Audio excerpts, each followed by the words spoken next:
या बातमीपत्राचे प्रायोजक आहेत pro rich look skin and hair studio. नमस्कार, पोलीस माझा न्यूजच्या बातमीपत्रात आपलं मनापासून स्वागत। भाऊबीज निमित्त सगळ्यांना खूप खूप शुभेच्छा। पाहूयात काही विशेष घडामोडी।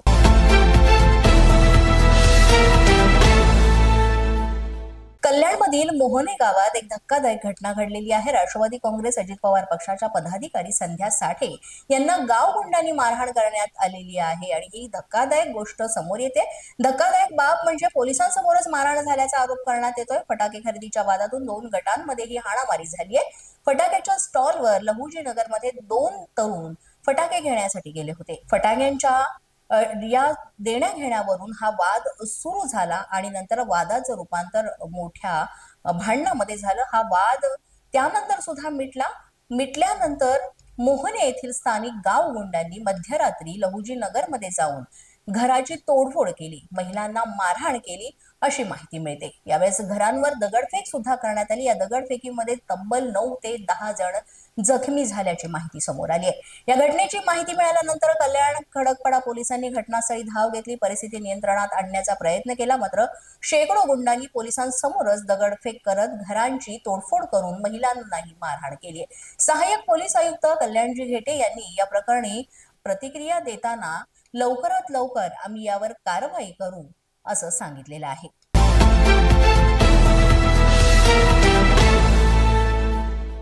सध्या दिवाळीचे दिवस सुरू आहेत आणि दिवाळीच्या दरम्यान मोठ्या प्रमाणात दूध आणि दुग्धजन्य पदार्थ यामध्ये भेसळ आढळते आणि यासाठी अन्न आणि औषध प्रशासन सुद्धा कार्यरत असून त्यांच्यातर्फे सुद्धा कारवाई मोहीम राबवली जाते।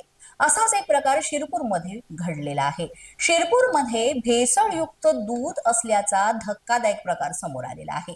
यावेळेस दुकानातून खरेदी केलेलं दूध उकळल्यानंतर अक्षरशः रबरासारखं झालं आणि या घटनेमुळे बाजारात विक्री होणाऱ्या दुधाच्या गुणवत्तेबद्दल पुन्हा एकदा प्रश्नचिन्ह उपस्थित करण्यात येत आहे। सणासुदीच्या काळामध्ये अन्न आणि औषध प्रशासनानं अशा दूध विक्रेत्यांवर त्वरित कारवाई करावी अशी मागणी नागरिक करतायत। एका लिटर मधून जवळपास आपण पाहायला गेलं तर खूप मोठ्या प्रमाणामध्ये हे दूध गरम केल्यानंतर अक्षरशः रबर किंवा प्लास्टिक सारखा पदार्थ तयार होतो असं इथल्या स्थानिकांचं म्हणणं आहे। हे दूध गरम केल्यानंतर त्याच्यातून अक्षरशः रबर तयार होतं। मग हे दूध कसलं आहे, याला विशिष्ट वास सुद्धा येतोय किंवा याची चव सुद्धा वेगळी आहे असंही म्हटलं जातंय। त्यामुळे लवकरात लवकर याबाबत कारवाई करण्याची मागणी होतीये।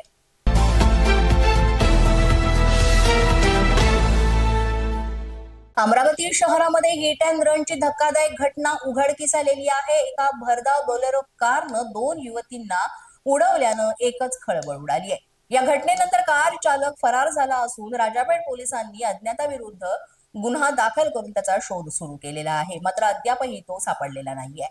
मिळालेल्या माहितीनुसार दिवाळीच्याच दिवशी दर्शन करून पायल राजेंद्र बुंदेले वय वर्ष 22 आणि मैत्रीण वैष्णवी विष्णू थोरात वय वर्ष 21 या घरी जात होत्या, रस्त्यानं चालत होत्या। याच दरम्यान राजापेठ पोलीस स्टेशनच्या हद्दीत येणाऱ्या कंवरनगर भागात मागून येणाऱ्या भरधाव एका बोलेरो कारनं त्यांच्या दुचाकीला जोरदार धडक दिली। या अपघाताचा व्हिडिओ सोशल मीडियावर सुद्धा व्हायरल झालाय। राजापेठ पोलिसांनी अज्ञात आरोपी विरुद्ध गुन्हा दाखल करून कार चालकाचा शोध सुरू केलेला आहे।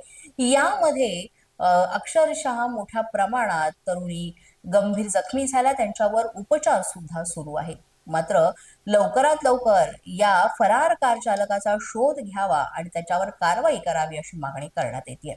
दोन युवती त्यांच्या स्कूटरवरून जात असताना पाठीमागून एका कार चालकाने त्याला ठोकर मारली, त्यामुळे मागे बसलेली युवती रोडवर पडली आणि तिला हिट करून तो कार चालक फरार झालेला आहे। त्याच्या संदर्भात आम्ही तो गुन्हा दाखल केलेला आहे। ते युवतींना हॉस्पिटलला भरती केलेलं आहे, त्यांची प्रकृती स्थिर आहे।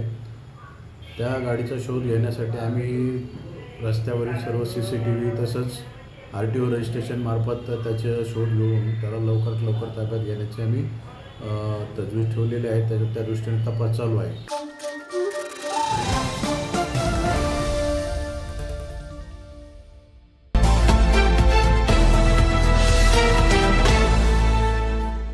पोलीस माझा न्यूजच्या बातमीपत्रात वेळ झाले का छोट्याशा विश्रांतीची। पाहत रहा पोलीस माझा न्यूज। या बातमीपत्राचे प्रायोजक आहेत pro rich look skin and hair studio. विश्रांतीनंतर पुन्हा एकदा पोलीस माझा न्यूजच्या बातमीपत्रात आपलं मनापासून स्वागत.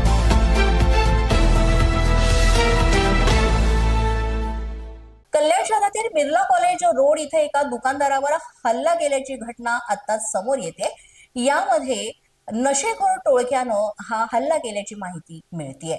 यामध्ये फक्त 50 रुपयांसाठी हा हल्ला करण्यात आला असं समजतंय. मद्यधुंद अवस्थेत असलेल्या टोळक्यानं दुकानदारावर हल्ला केला आणि शिवीगाळ सुद्धा केली. या प्रकरणामध्ये 6 जणांविरोधात गुन्हा दाखल करण्यात आलेला असून याचा तपास सुरू आहे. हे हल्लेखोर सराईत गुन्हेगार असल्याचंही समजतंय. हा संपूर्ण थरार सीसीटीव्ही कॅमेऱ्यात सुद्धा कैद झालेला आहे आणि यामध्ये या टोळक्याकडून शिवीगाळ करण्यात आली, मारहाण करण्यात आली. त्यामुळे अशा पद्धतीनं दिवसाढवळ्या असे प्रकार जर घडत असतील तर ही चिंतेची बाब आहे, अशी प्रतिक्रिया सुद्धा नागरिकांमधनं उमटते. त्यामुळे लवकरात लवकर पोलिसांनी यावर कारवाई करावी अशी मागणी सुद्धा नागरिकांमधून होतीये.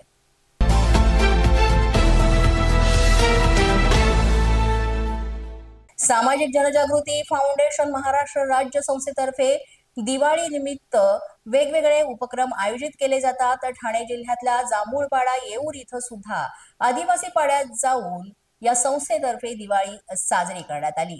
इथे संपूर्ण गावातील प्रत्येक घरातील महिलांना 9 वारी 6 वारी साड्या तसंच मिठाई देऊन एक अनोखी दिवाळी साजरी करण्यात आली. यावेळेस संस्थेचे संस्थापक सचिव राजेश घोलप, खजिनदार ओमकार कुसाळकर, सहसचिव प्रथमेश पेडणेकर, कार्याध्यक्ष किशोर ढोबळे, निकुंज पटेल, अविनाश राव, महेश साळुंके, गोविंद हिंदळेकर, सुनील लबदे आणि इतर महिला पदाधिकारी आणि कार्यकर्ते सुद्धा उपस्थित होते. यावेळेस गावकऱ्यांनी आपली व्यथा संस्थेच्या पदाधिकारी यांच्या समोर मांडली आणि संस्थेतर्फे सरकारला निवेदन करावं अशीही त्यांनी मागणी केली. जांभूळपाडा येऊर इथं मोठ्या प्रमाणात वेगवेगळ्या समस्या नागरिकांना आहेत. त्यामुळे सरकारनं याकडे लक्ष द्यावं. मुख्यमंत्री महोदयांनी स्वतः इकडे लक्ष देऊन इथल्या समस्या सोडवाव्यात अशी मागणी या संस्थेतर्फे करण्यात आली आहे.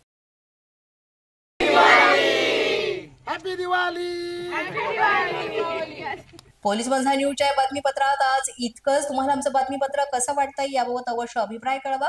यासाठी पोलीस माझा न्यूजचं युट्यूब चॅनल सबस्क्राईब करा. तसंच आमचं फेसबुक, इंस्टाग्राम आणि ट्विटर अकाउंट फॉलो करा. अधिक माहितीसाठी आमच्या www.policemazanews.com या वेबसाईटला भेट द्या. आमचे अधिकृत प्रतिनिधी व्हायचे असेल तर स्क्रीनवर दिलेल्या क्रमांकांवर आजच संपर्क साधा. आजच्या बातमीपत्रात इतकंच. पुन्हा भेटूया पुढील बातमीपत्रात. तोपर्यंत पाहत रहा पोलीस माझा न्यूज.